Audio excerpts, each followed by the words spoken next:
Vamos a resolver tres ejercicios relacionados con el problema primal que veíamos en este tema 1. Y el primero nos dice, considera un consumidor cuyas preferencias vienen representadas por la función de utilidad, nos dan aquí una función, y nos pide que derivemos las funciones de demanda marshallianas.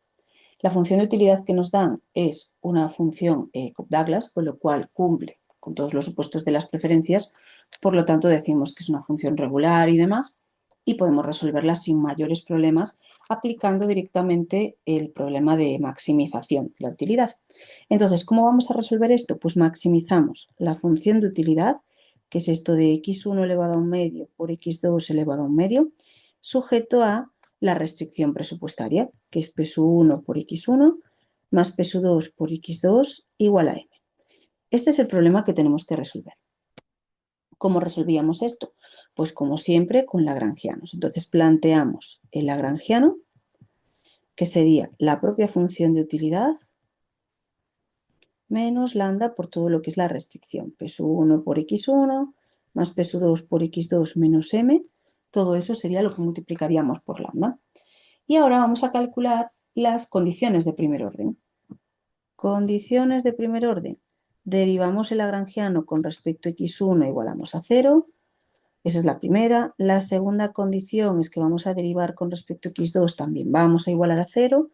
Y la tercera condición es que vamos a derivar con respecto a lambda y también vamos a igualar a 0. Entonces, derivada con respecto a x1, nos quedaría en este caso pues, un medio por x1 elevado a un medio menos 1, que es menos un medio, y x2 lo dejamos tal cual, luego menos lambda por P1 igual a 0. Derivada con respecto a x2, pues prácticamente igual, pero para el x2, x1 tal cual, y luego un medio por x2 elevado a un medio menos 1, que es menos un medio, menos lambda por P2 igual a 0. Y luego la derivada con respecto a lambda, que es directamente lo que es la propia restricción presupuestaria, es decir, P1 por x1 más P2 por x2 menos m igual a 0. Podemos escribir siempre todas ellas pasando eso que está restando para el otro lado del signo igual, que nos resulta mucho más cómodo. Entonces, podemos sustituir así un medio por x1 elevado a menos un medio por x2 elevado a un medio, que es igual a lambda por P1, un medio por x1 elevado a un medio por x2 elevado a menos un medio es igual a lambda P2, y abajo de todo tenemos la propia restricción, P1 por x1 más P2 por x2 igual a m. Esas serían las tres condiciones de primer orden que tenemos. ¿Podríamos despejar lambda en las dos primeras e igualarlas? Es una posibilidad, pero lo que se hace muchísimas veces también es dividir la primera entre la segunda y nos daría exactamente el mismo resultado. Entonces voy a dividir la primera en la segunda y luego lo vamos a sustituir en la tercera. Cogemos estas dos, por lo tanto, y voy a hacer lo siguiente. Un medio por x1 elevado a menos un medio por x2 elevado a un medio entre un medio por x1 elevado a un medio por x2 elevado a menos un medio, y eso lo vamos a igualar a lambda P1 entre lambda P2. Las lambdas obviamente se van, el un medio que tengo del otro lado también. ¿Y qué es lo que nos queda en este caso?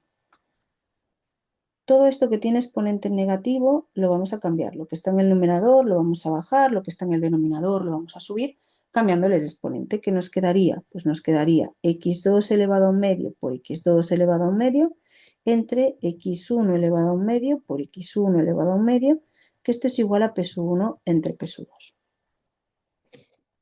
Sumamos los exponentes, nos quedaría x2 entre x1 igual a P1 entre P2, o lo que es lo mismo, podemos escribirlo así, P2 por x2, que es igual a P1 por x1.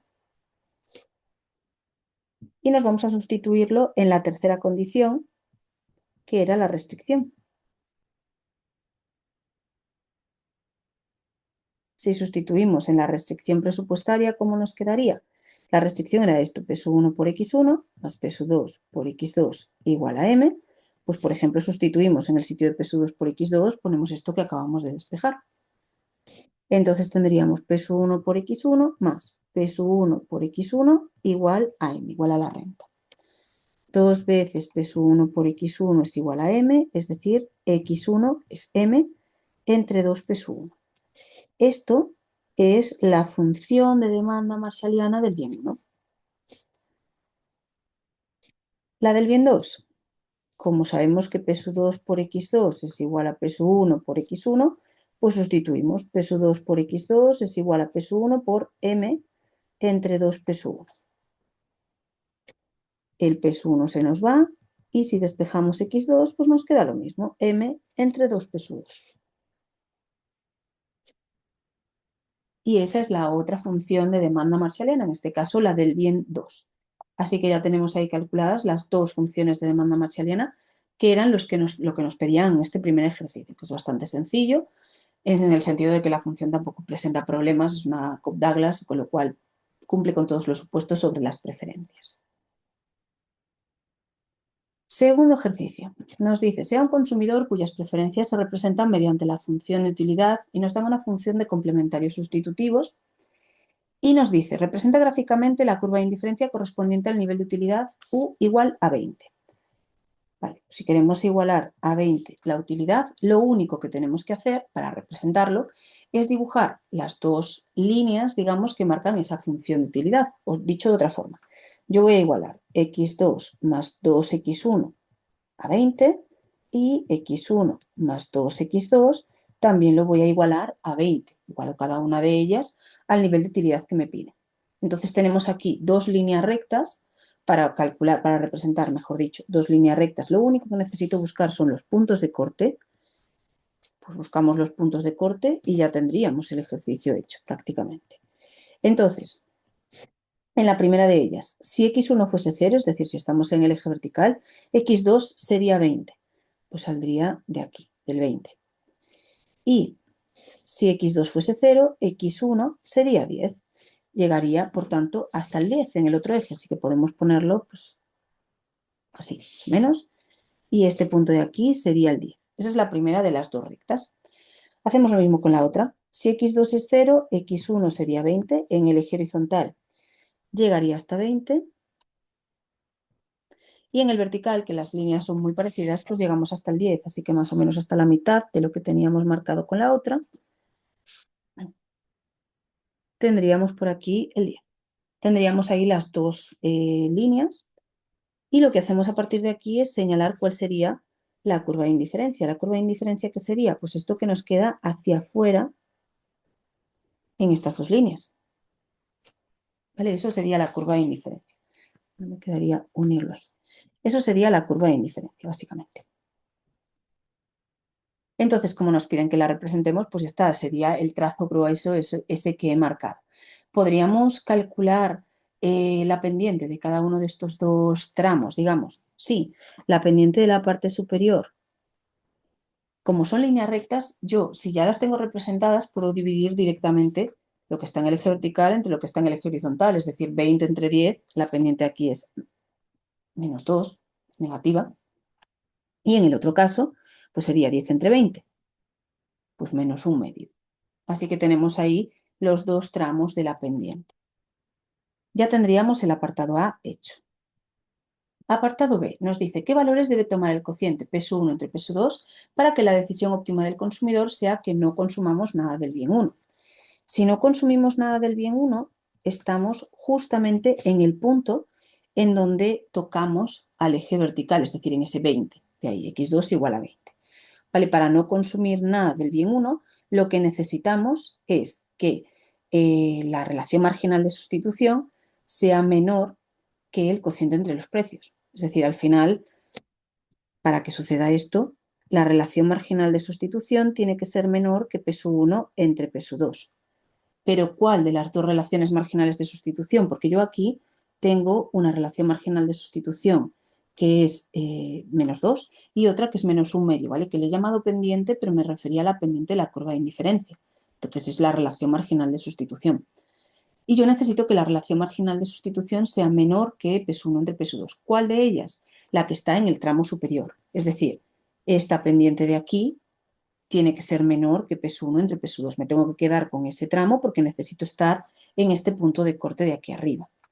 Entonces, lo dicho, la explicación sería que la pendiente de la curva de indiferencia en el tramo superior tiene que ser menor que P1 entre P2, ¿vale? Es decir, la pendiente de la curva de indiferencia en el tramo superior es la que cogemos en este caso como relación marginal de sustitución.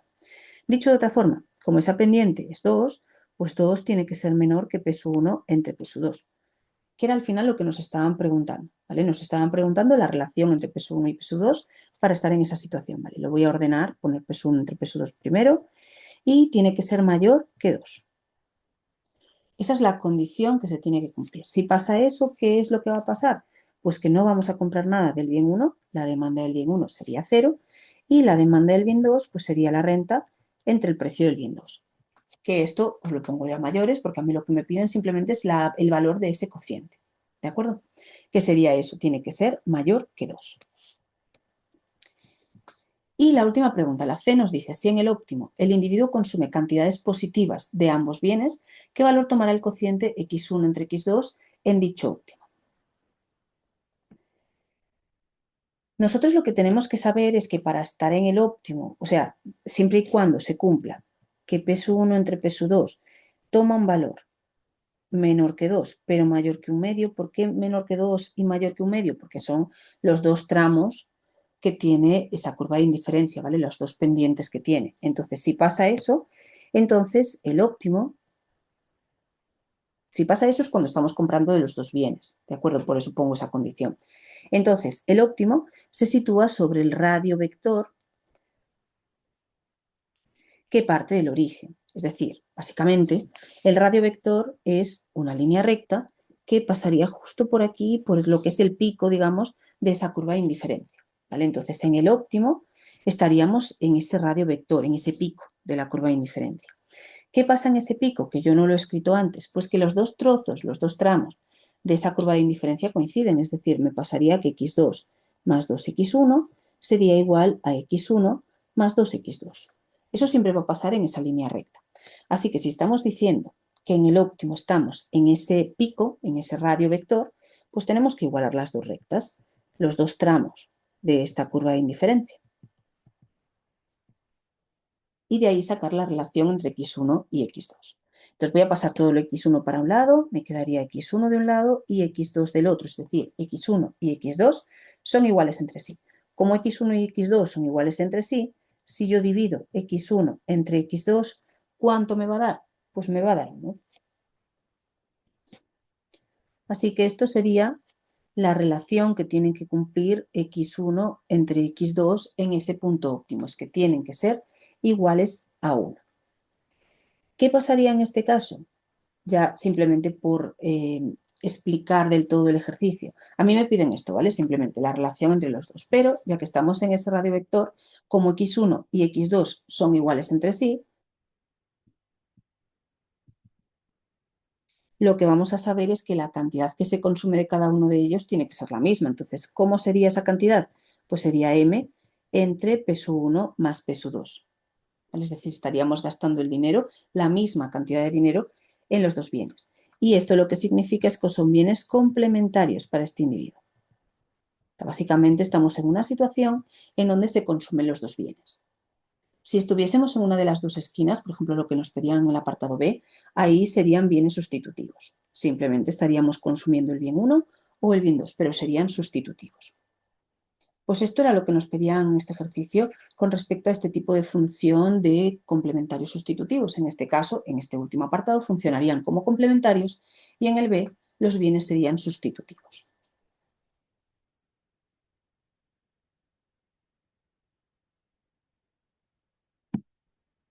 Y vamos con el último ejercicio, con el 3. Nos dice, sea la función de utilidad que representa las preferencias de un consumidor y nos ponen aquí el máximo entre A por x1 y B por x2.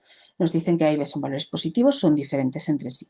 Si la renta monetaria de este consumidor es M, siendo los precios pues, P1, P1, P2, deduzca las funciones de demanda marshalliana de los bienes. La función que tenemos aquí, esto del máximo, nos dice que son preferencias cóncavas. Y las preferencias cóncavas siempre dan lugar a una solución de esquina. Esto es importante, ¿vale? Porque nosotros nos vamos a plantear siempre que estamos en esta situación, preferencias cóncavas, siempre que tengamos lo del máximo entre A por x1 y B por x2, Vamos a tener preferencias cóncavas y vamos a estar en una solución de esquina. ¿Qué significa que estemos en una solución de esquina? Pues que solo estamos consumiendo el bien 1 o que solo estamos consumiendo el bien 2. ¿Vale? Entonces, como solamente estamos consumiendo o el bien 1 o el bien 2, vamos a plantearlo de la siguiente forma. Hay una primera posibilidad a la que vamos a llamar, por ejemplo, A, en donde no compramos nada del bien 1 y todo el dinero se gasta en el bien 2. ¿De acuerdo? Esas serían las funciones de demanda si estamos consumiendo solamente el bien 2. Y de aquí vamos a calcular la utilidad que tendríamos en ese punto A. ¿Cuál es la utilidad de A? Pues es el máximo entre A por x1 y B por x2. A por 0 y B por m entre P sub 2, P por x2. Es decir, si estamos multiplicando A por 0, el valor más alto va a ser el otro. ¿Vale? Esto me daría B por m entre P sub 2. Eso sería la función de utilidad, o sea, la utilidad que obtendríamos, mejor dicho, en el punto A. En el punto B, suponemos que no compramos nada del bien 2 y que todo el dinero se gasta en el bien 1. Así que el criterio es más o menos el mismo. Maximizamos, o sea, el máximo entre A por x1, m entre P sub 1, y B por x2, que en este caso es 0. Así que aquí sería A por m entre P sub 1. ¿Qué pasaría o cuál sería el equilibrio en este caso? Pues va a depender de qué sea mayor, es decir, el individuo se va a quedar con aquella situación en donde el resultado sea mayor. Me explico. Si nosotros tenemos que la utilidad de A es mayor que la utilidad de B, es decir, B por m entre P sub 2 es mayor que A por m entre P sub 1, entonces el individuo estaría comprando el bien 2 solamente, porque la utilidad de A cuando solo compra el bien 2 es mayor, ¿vale? Vamos a ordenar esto un poco, ¿vale? Tenemos m en los dos lados, lo podemos quitar y vamos a relacionar A y B. Entonces nos quedaría que P sub 1 entre P sub 2 es mayor que A partido por B. Entonces esto sería el óptimo en el punto A, ¿vale? Estaríamos en el punto A, que es, ya digo, donde solo se compra el bien 2. Si la utilidad de A es menor que la utilidad de B, mismo criterio, que nos quedaría en este caso, pues que P sub 1 entre P sub 2 es menor que A partido por B, estaríamos aquí en el punto B, consumiendo solamente el bien 1. Si fuesen exactamente iguales, el equilibrio estaría entre alguno de esos dos puntos, ¿vale? Que, bueno, en principio, matemáticamente hablando, digamos, lo tenemos que contemplar, nos pasaría esto, P sub 1 entre P sub 2 es igual a A entre B, y estaríamos, pues, en algún punto entre A y B, pero tampoco podríamos determinar exactamente en qué punto estamos, ¿vale? Entonces, bueno, es un caso que tenemos que contemplar, ya digo, pero lo realmente importante es ver si estamos en A o en B, porque este tipo de preferencias dan lugar a soluciones de esquina. Así que, ¿cómo serían las funciones de demanda? Que es lo que nos están preguntando. Pues la cantidad demandada del bien 1, que va a depender de los precios y de la renta, va a tener tres trozos, ¿vale? O sea, tres posibilidades, que era lo que nosotros estábamos diciendo antes. En el punto A no se consumiría nada del bien 1, entonces sería 0 si P sub 1 entre P sub 2 es mayor que A partido por B, que estaríamos en ese punto A, donde no se consume nada del bien 1, sería M entre P sub 1 si P sub 1 entre P sub 2 fuese menor que A partido por B, y sería un valor que es o 0 o M entre P sub 1, 0 o M entre P sub 1, si fuesen iguales, es decir, si estuviésemos en esa situación entre A y B, digamos. ¿Vale? Eso sería la función de demanda marshalliana del bien 1. Y ahora vamos con la del bien 2, que el criterio es básicamente lo mismo. En este caso, cambiaría la parte en donde no se consume nada, es decir, sería 0 si P sub 1 entre P sub 2 fuese menor que A partido por B, porque en ese caso estaríamos comprando solamente el bien 1, M entre P sub 2 si fuese mayor, y o 0 o M entre P sub 2 si son iguales.